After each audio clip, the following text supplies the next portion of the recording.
Hello and welcome to A Ramble with me. We are rambling about IEB's May 2025 paper 2. Today we are looking at question 8b. Given cos A is root 3 over 2. Okay, root 3 over 2, this is a ratio of a special angle. Which angle? This would be the cos ratio of 30. And of course, 360 minus 30 would be the other possibility, and then plus k360, the revolutions. So those are the possible values for A. And then cos B is equal to 2 over 3. Yeah, I don't know who this cos ratio belongs to, but it's also positive, meaning that B could be in the first quadrant or it could be in the fourth quadrant, right? If you think about cost. Then we are told if A plus B plus C is equal to 180, determine the value of cos C without using a calculator. So the relationship between A, B, and C is that they add up to 180. We have the values for cos A and cos B. And then we need the value of cos C.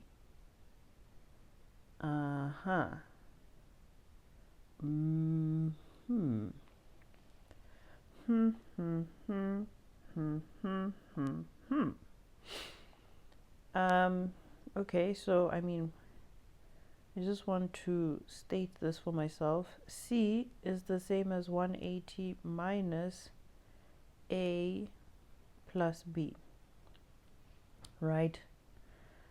And so cos of C will be the same as cos of this angle, 180 minus A plus B.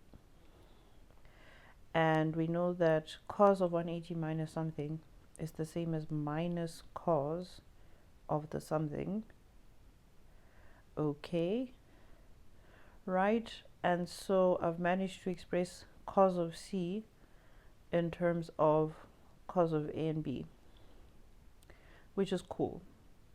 So then I can use my compound angle identity possibly. Let's see, so this would be the same as minus cos A cos B minus sine A sine B, right? So this would just be the same as sine A sine B minus cos A cos B. Whoa. Okay, right? So cos of C is equal to that, right? Sine A sine B cos A cos B. We have the values for cos A and cos B, so we just need the values for sine A and sine B, and those we can figure out using our Cartesian plane diagrams, right? So cos A, so because we know that, so remember we said that A could be in the first or the fourth quadrant, and B could also be in the first or the fourth quadrant. Assuming they're all positive angles, that would mean that A, B, and C are all less than 180. And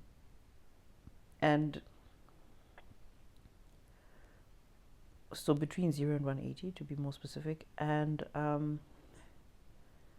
does it even really matter? Yeah,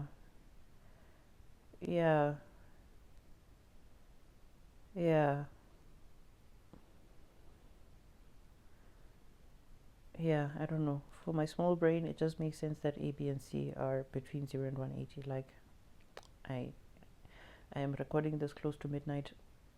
Honestly, let me not even use that as an excuse. Even if it was during the day, I don't think my brain capacity would somehow be bigger and able to deal with the possibility of A and B being negative angles. You know what I mean? Like negative acute angles. But either way, like if A was a negative acute angle, then B and C would have to be greater than 180 in order for A, B, and C to add up to 180. And in order for B and C to be greater than 180, that would mean that one of them has to be bigger than 90. Because if they're both smaller than 90, then there's no way they'd add up to more than 180. We know that B would have to be, it couldn't be B, that would be the obtuse angle, because then cos of B would have been negative. So B is either in this quadrant or in this quadrant. If we assume it's in this quadrant, then C would have to be the one that's bigger than 90. And I don't know, maybe that is possible. I don't know. It doesn't really matter. Like, why am I even getting my, you know what I mean, my hooters tied up in a knot? It doesn't matter. It really doesn't matter. All that does matter is we have found an expression for cos C in terms of the trig ratios of A and B. It doesn't really matter where A and B are. For the sake of, it doesn't really matter. It does matter.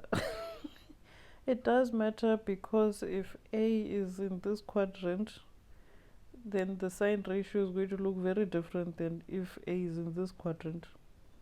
So, okay, I do need to eliminate. I need to figure out where A and B are in life.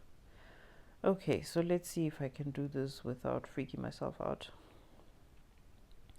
So we are saying that cos A is equal to root 3 over 2. We are saying that the two possibilities are that A is over here, or A is like this.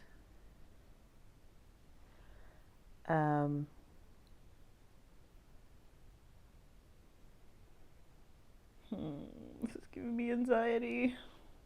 Aren't there some easy clues for me to work with? I don't think this is meant to be so hard. I don't think I'm meant to think this hard. I don't think I'm meant to overthink this like this. I am just going to be naive and assume that A, B, and C are all in the first quadrant. All in the first quadrant. Thank you very much. Right, so then we know that cos of A is root 3 over 2. So that is telling us that, for example, if the x-coordinate is 3, we don't know what the y-coordinate is, but we know that the length of this arm would be 2. So then we can work out the y using Pythagoras. So we know that y squared will be equal to 2 squared minus root 3 squared, because Pythag said so. And that would be 4 minus 3, which is 1. And then we know that y would be equal to positive 1, because we're in the first quadrant. Okay. And we need the y-coordinate because we're trying to find sine, and sine is y over r.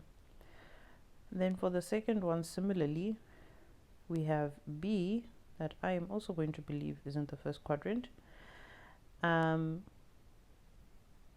that would be, we said that's 2 over 3. So if the x-coordinate here is 2, we know that the length of this arm here is 3.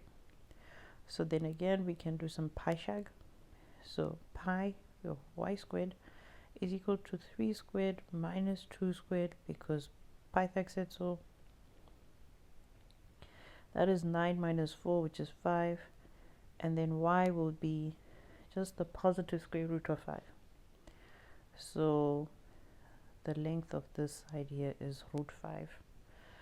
So what that indicates is that cos C is equal to sine A, which will be y over r, which is 1 over 2 in this case, times sine b, which will be y over r again, in this case root 5 over 3, minus cos a, which is root 3 over 2, times cos b, which is 2 over 3. And of course you can go ahead and just do this on your calculator, but where's the fun in that? So this would be root 5 over 6 minus 2 root 3 over 6, or in other words, root 5 minus 2 root 3 over 6. Out of curiosity, does that end up being a positive number or a negative number?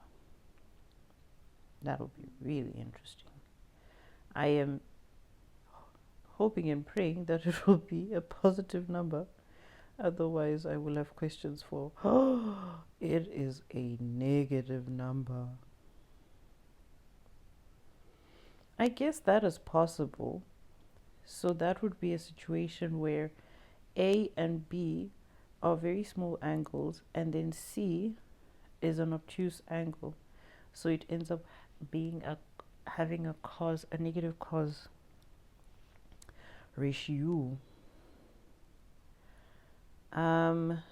Yeah, that's all I have to say to that. Interesting. I won't lie, my heart is not easy about the assumption I made that both A and B are in the first quadrant. Yeah, I think someone with more brain power must just be bold and explore the possibilities that A could be a negative angle, a negative acute angle, for example. Could it work if A is a reflex angle? So let's say 330 degrees, and then B and C would have to be negative angles so that A, B, and C add up to 180. I mean, that could be possible, guys. I'm telling you, that could be possible. So I don't know. I'm at a loss. I leave that with you. All right, cool. I am really leaving. Oh, I can't leave. I must check the answer. I definitely have to check the answer this time because I have so much doubts. Yo, they just put it into quadrant 1. They just put both of them into quadrant 1 without a second thought. Well, I mean, I don't know. They might have had a second thought, but they didn't express the second thought here. So what must I say now? Okay, so anyway, yep, pretty much did what we did and arrived at what we arrived at. So that's fantastic.